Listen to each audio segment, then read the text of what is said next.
views and opinions expressed in this program are those of the individuals involved and do not necessarily reflect the official policy or position of Radio Agri 90.1 FM management.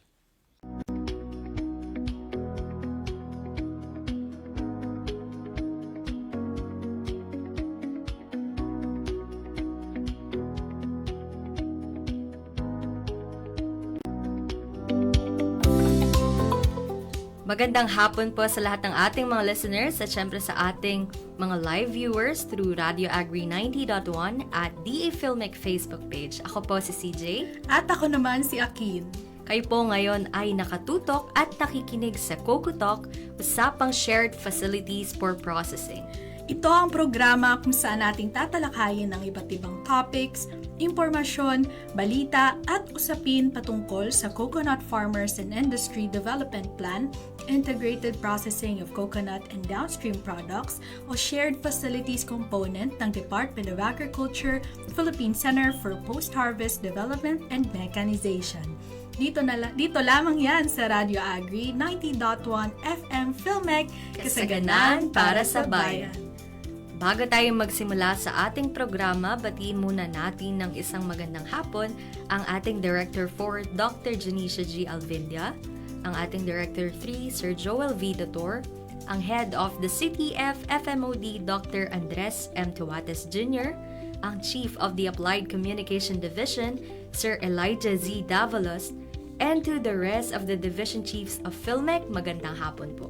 Yes, at nais rin naming batiin sina Sir Jet Malek Subaba, ACD STIPS Section Chief, Ma'am Bess G. Magararu, ACD STID Section Chief, sa aming mga kasamahan sa Applied Communication Division at sa lahat ng bumubuo ng Filmec community. Magandang araw po at welcome sa ating mga viewers and listeners.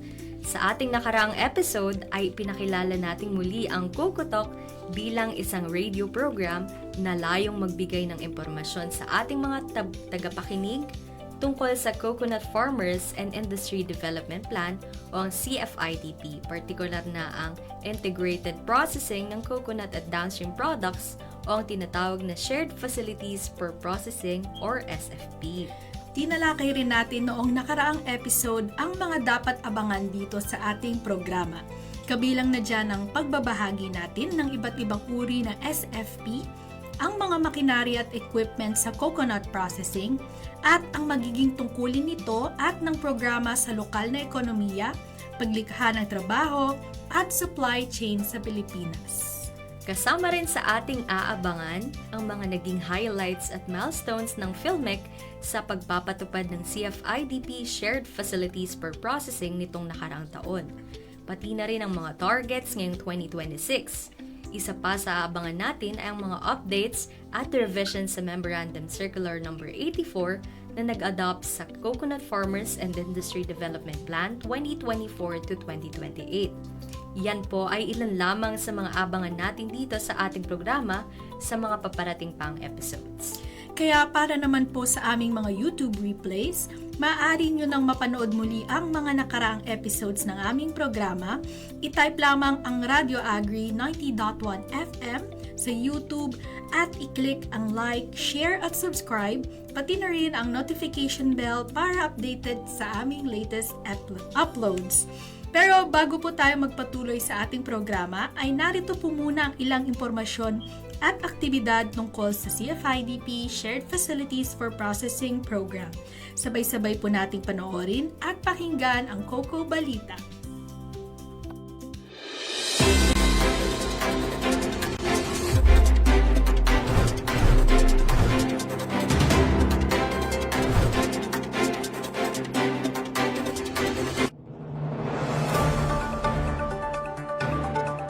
Coconut Oil Processing Facility itatayo sa Davao de Oro. Idinaos noong February 24 ang groundbreaking ng Integrated White Copra and Cooking Oil Processing Center ng Nabunturan Farmers Multipurpose Cooperative sa Magsaysay, Nabunturan, Davao de Oro. Nagkakahalaga ito ng humigit kumulang 40 million peso sa ilalim ng programang CFIDP-SFP. Layunin nitong mapataas ang produksyon at kita ng mga magniniyog sa lalawigan sa pamamagitan ng makabagong pasilidad sa pagproseso ng puting kopra at mantika.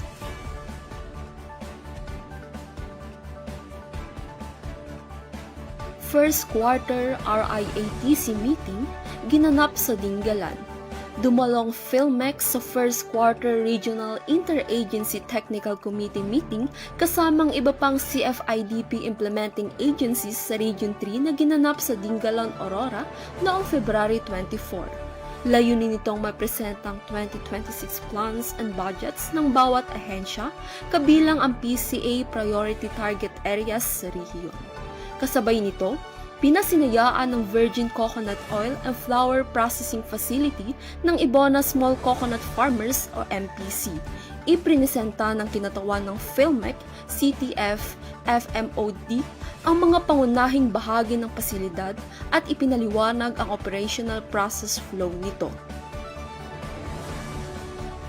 Community Needs Assessment at Site Visitation idinaos sa Quezon. Isinagawa ng ATI, katuwang ang PCA, CDA at PhilMec, ang Community Needs Assessment mula February 24 to 25 upang masuri ang kasalukuyang sitwasyon at matukoy ang kinakailangang suporta ng mga coconut farmers sa Panukulan, Quezon. Nagsagawa rin ng site visit sa SFP na kasalukuyang itinatayo ng DPWH sa ilalim ng CFIDP.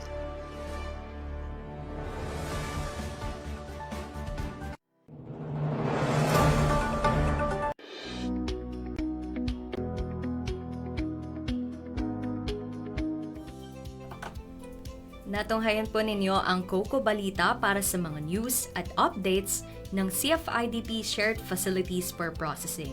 Kayo pa rin po ay nakikinig at nakasubaybay sa Radio Agri 90.1 FM PhilMec Kasaganan para sa bayan.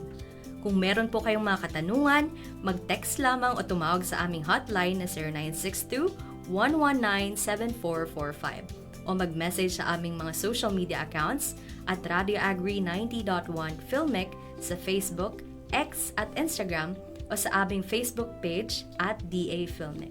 Nais rin po naming batiin ang ating mga viewers sa ating Facebook live stream.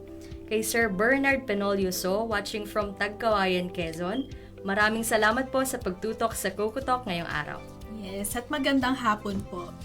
Para sa ating episode ngayong araw, uunahin na natin talakayin ang mga naging highlights at milestones ng PhilMec sa pagpapatupad ng CFIDP SFP noong 2025. Ano-anong mga aktibidad nga bang naisagawa bilang preparasyon at implementasyon ng programa? Pero bago natin ituloy ang ating talakayan at para na rin mas magkaroon ng ideya ang ating mga listeners at viewers tungkol sa programa, halina't pakinggan at panoorin ang video patungkol sa CFIDP Shared Facilities for Processing.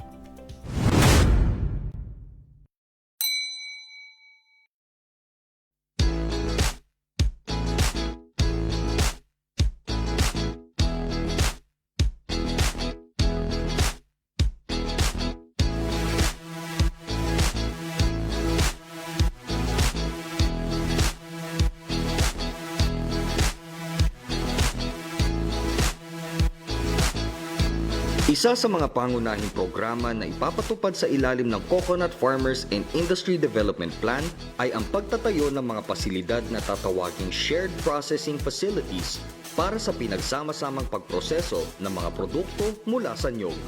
Gaya ng ipinag-uutos ng batas, 10% ng taunang alokasyon mula sa Coconut Trust Fund ay ilalaan sa pagtatayo at pagmamahagi ng mga nasabing pasilidad.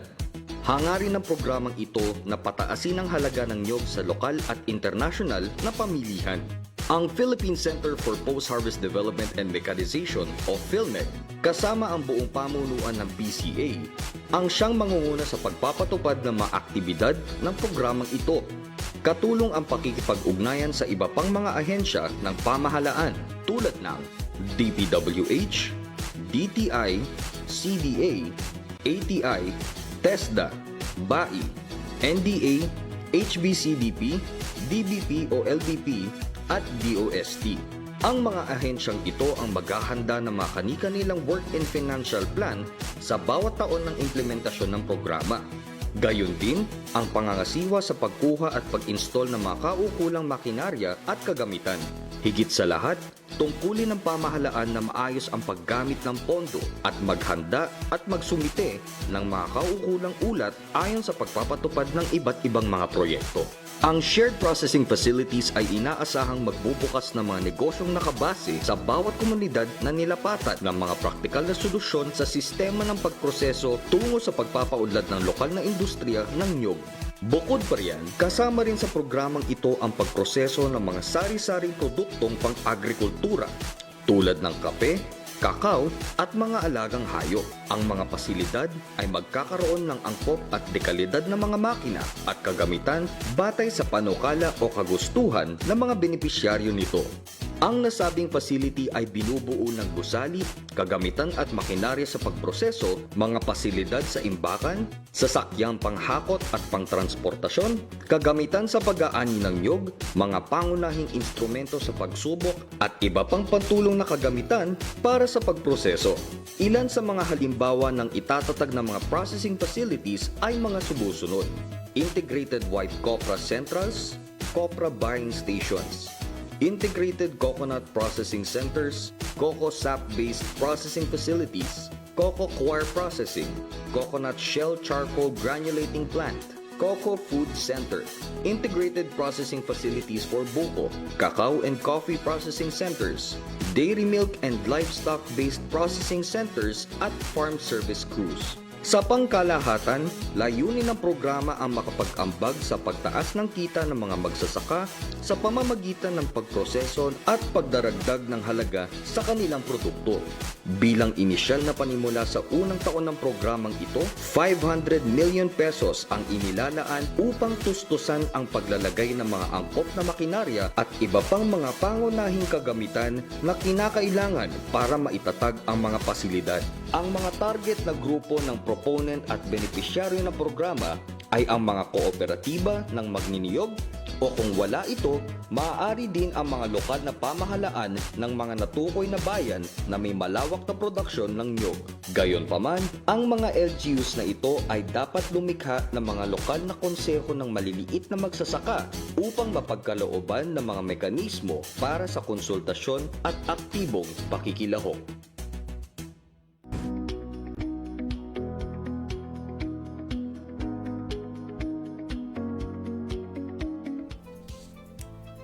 Natunghayan po ninyo ang video at impormasyon patungkol sa CFIDP Shared Facilities for Processing. Kayo pa rin po ay nakikinig at nakasubaybay sa Radio Agri 90.1 FM Filmec, kasaganaan para sa bayan. Ang Philippine Center for Post-Harvest Development and Mechanization o ang Filmec bilang lead agency na nagpapatupad ng Shared Facilities for Processing ay nakapagsagawa ng iba't ibang activities o procedures noong nakaraang taon.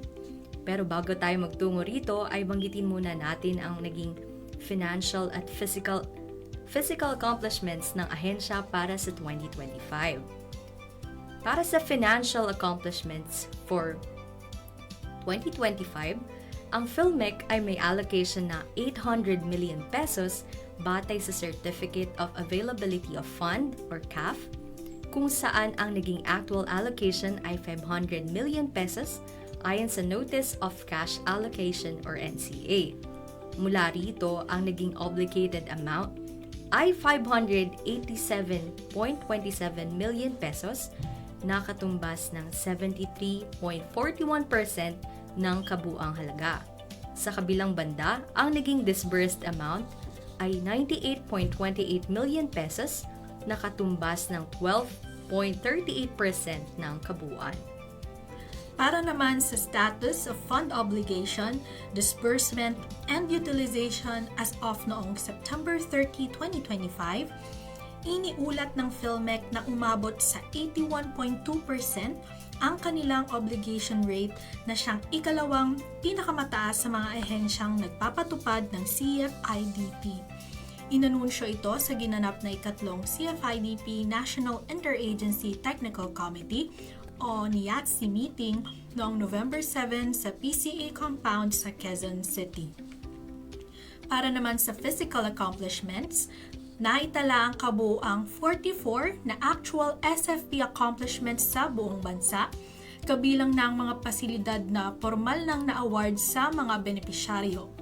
Ang bilang ng mga SFP na ito ay isa sa Region 2 at Region 3, 4 sa Region 4A at Region 4B, isa sa Region 5, Region 6 at Region 7, 2 sa Region 8, 8 sa Region 9, 4 sa Region 10, Region 11 at Region 12, 6 sa Region 13, at 2 sa BARM.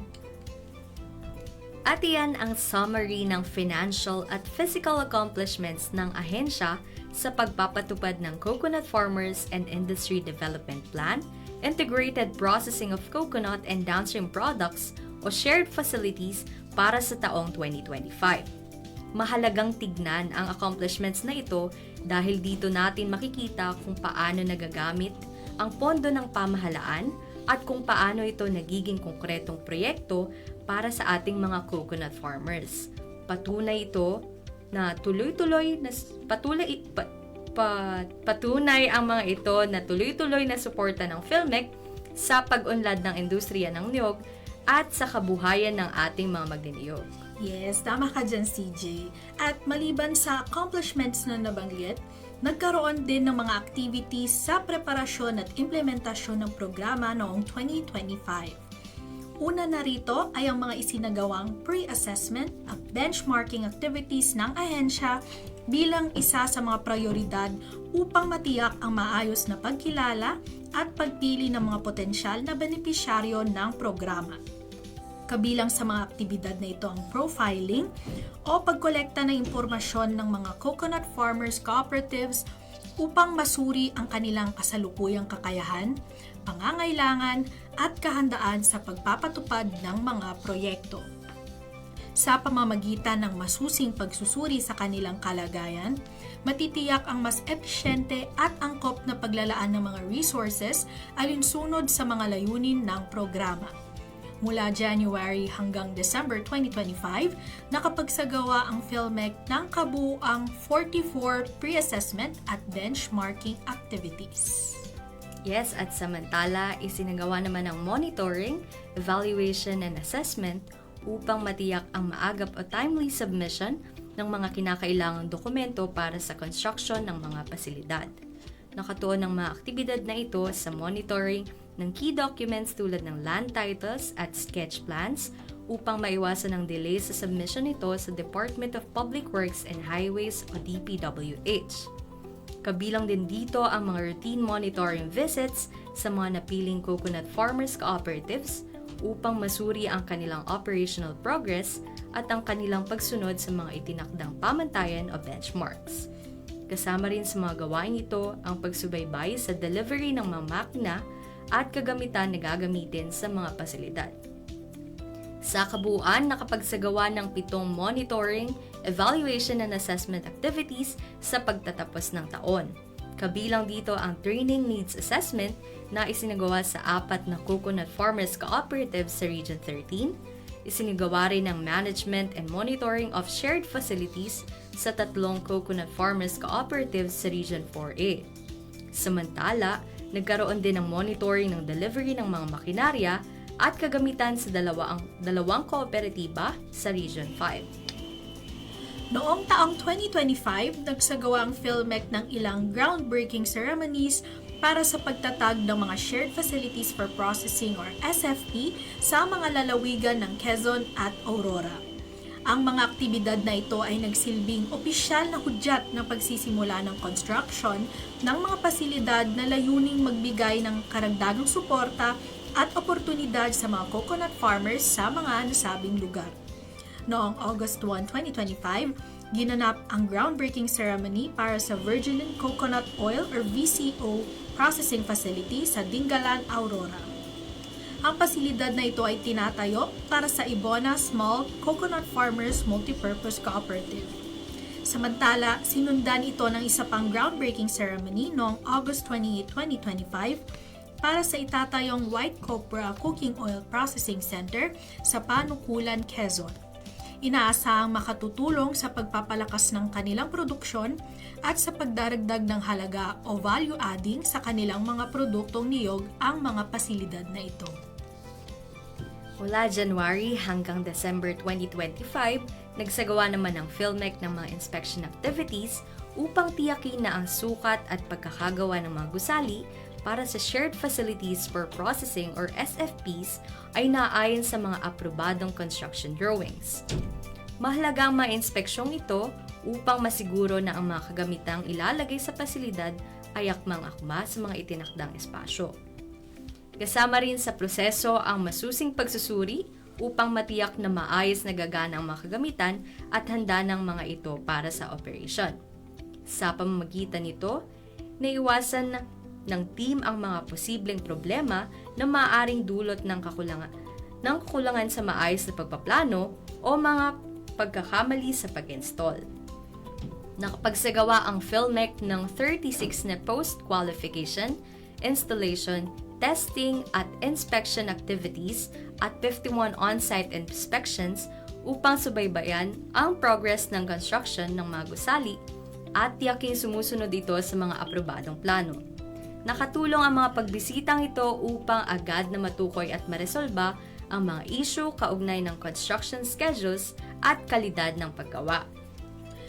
Bilang bahagi ng patuloy na pagsuporta sa pagpapalago ng industriya ng niyog sa bansa, nagsagawa ang PhilMec ng 12 na social preparation at inception meetings kasama ang mga kooperatiba sa iba't ibang lalawigan.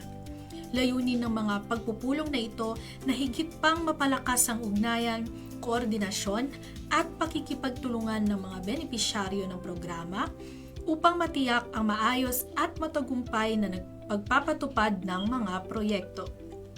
Sa mga talakayan, ipinaliwanag at pinagkasunduan ng mga stakeholders ang mga layunin ng proyekto, saklaw ng mga gawain at mga plano para sa implementasyon. Naging mahalaga ang mga pagpupulong na ito upang matiyak na may malinaw na pag-unawa ang lahat sa direksyon ng programa, gayon din sa mga susunod na hakbang na kinakailangan para sa epektibong pagpapatupad at pagpapatakbo ng mga nakaplanong pasilidad. At yan po ang unang parte para sa mga highlights at milestones ng programang CFIDP-SFP para sa 2025. Natunghayan natin ang mga ganitong proyekto na ang ganitong mga proyekto at aktibidad ay hindi lamang simpleng pagtatayo ng mga pasilidad. Isa rin itong mahalagang hakbang upang mapalakas ang kabuhayan ng mga coconut farmers at higit pang mapaunlad ang industriya ng niyog sa mas marami pang lalawigang may malawak na taniman nito. Sa pangunguna ng PhilMec at sa pakikipagtulungan ng iba't ibang implementing agencies ng Coconut Farmers and Industry Development Plan o CFIDP, patuloy na isinusulong ang mga programang magbibigay ng mas maraming oportunidad, makabagong teknolohiya at serbisyong makakatulong sa mga coconut farmers at kanilang mga kooperatiba. Yes, at maraming pang mga CFIDP-SFP activities ang maibabahagi namin sa inyo sa susunod pa nating mga episodes. Kaya stay tuned lang mga kakokotok at abangan rin ang mas marami pang mga balita, updates at kwentuhan tungkol sa mga programa para sa mas maunlad at mas matatag na industriya ng niyog.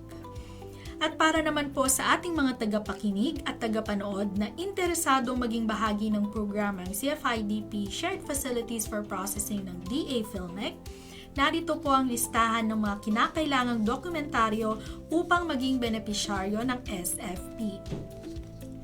Una, Letter of Intent to Philippine Coconut Authority or PCA. Pangalawa, Notarized Board Resolution. Pangatlo, Endorsement Letter from PCA Program Management Office. Pangapat, National Coconut Farmers Registry System or NCFRS Certification. Panglima ay Business Plan.